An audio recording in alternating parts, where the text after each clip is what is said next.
जमीन से 480 फीट ऊंचे और 5000 साल पहले बने इस मिस्र के पिरामिड के अंदर ऐसा क्या था जिसको सिर्फ देखने के लिए रिसर्चर ने एक रोबोटिक कैमरा पिरामिड के अंदर भेजा। लेकिन एक जगह पर आकर यह रोबोटिक कैमरा रुक गया क्योंकि अब उसके सामने एक पत्थर का बहुत बड़ा स्लैब आ गया था। रिसर्चर का मानना था कि इस पत्थर की दीवार के उस पार जरूर कोई ऐसा राज छुपा है जो पिछले 5000 सालों से दफन है, लेकिन यह राज उनको हर कीमत में जानना था। इसलिए उन्होंने रोबोटिक कैमरा के आगे एक ड्रिल मशीन लगा दी जिसने उस पत्थर की दीवार पर बारीक छेद कर दिया। अब इस बारीक छेद से एक कैमरा भेजा गया जिसने उस पत्थर की दीवार के पीछे एक ऐसा मंजर देखा जिसे पहले कभी नहीं देखा गया था। कुछ लोग सिर्फ यही देखकर हैरान रह जाते हैं कि 5000 साल पहले बने ये पिरामिड कैसे एक ही तरह के बने हुए हैं, कैसे इनके बीच दबी जमीन का लेवल एक बराबर समतल है। ये सब कुछ हैरान करने वाला ज़रूर है, लेकिन यकीन मानिए पिरामिड को बाहर से देखने पर अगर आप एक बार हैरान होते हैं तो उनके अंदर देखने के बाद आप हज़ारों बार हैरान होंगे।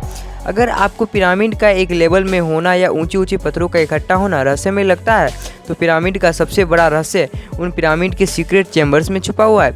आइए इसके बारे में ज़रा डिटेल में जानते हैं दोस्तों। जब भी कोई व्यक्ति पिरामिड देखता है तब उनके मन में सबसे पहला सवाल यही आता है कि इन्हें कैसे बनाया गया होगा, और उसके बाद वह सोचता है कि इन्हें आखिर क्यों बनाया गया होगा, कैसे बनाया गया होगा। इसका जवाब आपको पिछली वीडियो में हम दे चुके हैं, जिसका लिंक आपको वीडियो के एंड में स्क्रीन पर मिल जाएगा। दुनिया भर के आर्कियोलॉजिस्ट मानते हैं कि हो ना हो इस क्यों का जवाब गीजा के पिरामिड में ही मिल जाएगा। वैसे तो मिस्र में 100 से ज़्यादा पिरामिड्स है और सब पिरामिड इस तरह से बने हैं कि उन्हें देखकर आपको हैरानी और डर दोनों का एहसास होगा। लेकिन गीजा के पिरामिड वो पिरामिड है जिनमें आर्कियोलॉजिस्ट को लगता है कि रहस्य का समाधान मिल सकता है। इसका कारण है कि वह एक्सरे लाइट जिसने आर्कियोलॉजिस्ट को यकीन दिला दिया था कि गीजा के पिरामिड जरूर कुछ ना कुछ छुपा कर बैठे हैं, जिसे ढूंढा जाना बहुत जरूरी है। अगर शुरू से जाने तो यह कहानी स्टार्ट होती है साल 1879 में। पहली बार आर्कियोलॉजिस्ट को पिरामिड की दीवार में एक ऐसा सुराग नजर आया जिसे एक दरवाजे के तौर पर यूज किया जा सकता था, लेकिन वो सुराग बहुत छोटा था। फिर भी उससे जब किसी तरह घुसकर आर्कियोलॉजिस्ट पिरामिड के अंदर पहुंचे तो उन्हें समझ आया कि यह रहस्य सिर्फ बाहर तक का ही नहीं है। अंदर एलियन भाषाओं में कुछ ऐसा लिखा गया था जिसे ना तो आज तक देखा गया था और ना ही किसी लिंग्विस्ट तक को उम्मीद थी कि इस तरह की भाषा भी होती है। अब तक ना तो मेसोपोटामिया की खोज हुई थी और ना ही सिंधु घाटी सभ्यता को ढूंढा गया था। उस दिन से शुरू ही आर्कियोलॉजिस्ट की यह खोज आज तक चल रही है। इसमें एक माइलस्टोन भी है जिसने इस खोज को एकदम से पलट दिया, और वो खोज है इन पिरामिड का एक्सरे करना। ये एक्सरे इतना जरूरी क्यों था, यह समझने के लिए आपको यह जानना जरूरी है कि पिरामिड के अंदर सबसे पहले आर्कियोलॉजिस्ट को क्या मिला। दरअसल जब आर्कियोलॉजिस्ट पहली बार इस पिरामिड में गए तो उन्हें यह समझ में आया कि यह एक तरह की कब्रगाह है, और यहाँ दरवाजे में बड़ी ग्रेनाइट की ताबूत देखकर वो यह समझ गए कि ये बनाने के पीछे कोई बहुत बड़ा मोटिव होगा। यहाँ से आगे जो कई तरह की खोजें हुई इसमें यह समझ आया कि पिरामिड 2 हिस्सों में बटे हुए हैं, और वो हिस्से हैं किंग्स चैम्बर और क्वींस चैम्बर। ये दोनों हिस्से पिरामिड्स को 2 भागों में बांटते हैं होंगे। इस तरह का कुछ अंदाज़ा पहले आर्कियोलॉजिस्ट को था, लेकिन फिर उन्होंने पिरामिड पर एक्सरे किरणों की बौछार मार कर देखा और उन्हें जो नज़र आया उसे वो हिल गए। सिर्फ क्वींस चैम्बर या किंग्स चैम्बर ही नहीं बल्कि एक खास तरह का चैम्बर भी मौजूद था जो कि इन दोनों के ऊपर और पिरामिड की नोक के ठीक नीचे था। इसे देखकर आर्कियोलॉजिस्ट हैरान रह गए और इसे नाम दिया सीक्रेट चैम्बर। अब समय था इस चैम्बर तक पहुंचने का, लेकिन कैसे जो चैम्बर इतना सीक्रेट हो कि 100 साल में पिरामिड के अंदर बाहर होते हुए भी आर्कियोलॉजिस्ट उसे देख नहीं पाए, उस चैम्बर तक कैसे पहुंचा जा सकता था। इसका रास्ता शुरुआत में किसी को समझ में नहीं आया, क्योंकि यह चैम्बर बाकी के दोनों चैम्बर से इस तरह से लगा हुआ है कि अगर इंसान को वहां तक पहुंचाना है तो पिरामिड को तोड़े बिना वहां नहीं पहुंचा सकता है। ऐसे में कई सालों तक सिर्फ आर्कियोलॉजिस्ट यहाँ आते, पिरामिड को रेज के जरिए स्कैन करते और मन महसूस कर चल जाते। गीजा के तीनों पिरामिड चाहे बड़े वाले दोनों हो या फिर छोटा वाला एक, इन तीनों के अंदर ही वो सीक्रेट चैम्बर मौजूद है, और वो सीक्रेट चैम्बर आंखों के सामने होने के बावजूद खोला नहीं जा सकता था। समस्या यह थी कि कोई इंसान वहां पहुंच नहीं सकता, लेकिन क्या हो अगर कोई रोबोटिक कैमरा वहां भेजा जाए। यही सोचकर एक रोबोटिक कैमरा बनाया गया, और वो बनाने के बाद उसे पिरामिड के बीच बने सुराख में इस तरह से दोहराया गया कि वह किंग्स चैम्बर या क्वीन चैम्बर से होते हुए सीक्रेट चैम्बर तक चला जाए।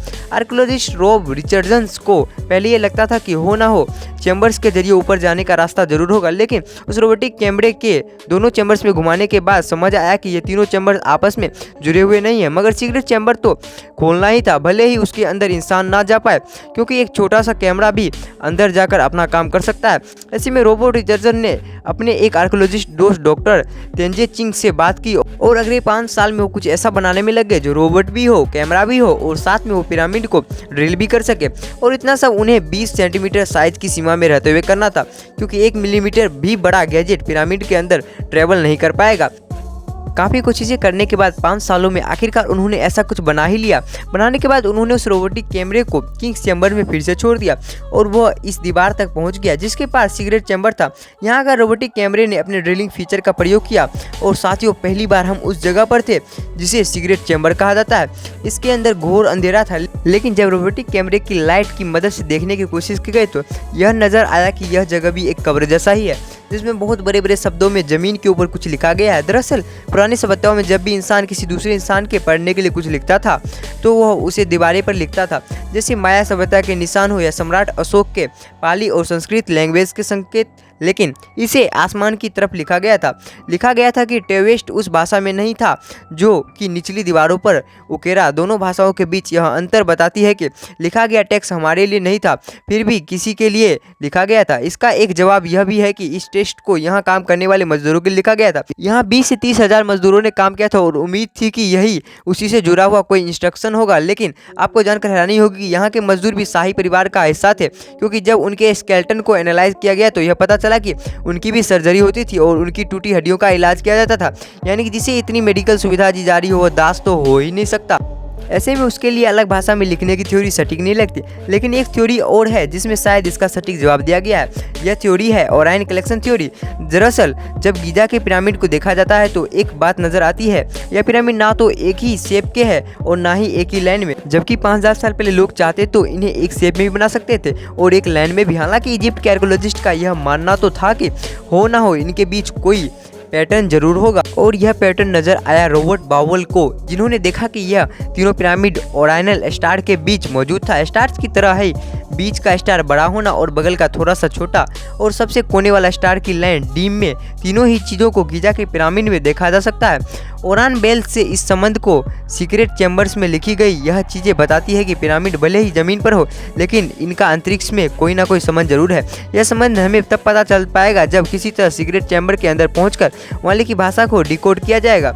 उसके पहले तो हम अंदाज़ा ही लगा सकते हैं कि आखिर उस सीक्रेट चैम्बर में क्या है और इन पिरामिड को क्यों बनाया गया होगा। वैसे दोस्तों, आपको क्या लगता है पिरामिड्स को बनाने की वजह क्या रही होगी? अपना जवाब कमेंट बॉक्स में ज़रूर शेयर कीजिएगा। बाकी हमारी आज की वीडियो में बस इतना ही। वीडियो अच्छी लगी हो तो लाइक और शेयर ज़रूर करना, और अगर आप चैनल पर नए हो तो चैनल को सब्सक्राइब भी जरूर करें। मिलते हैं जल्दी एक और ऐसी इंटरेस्टिंग वीडियो के साथ, तब तक के लिए गुड बाय।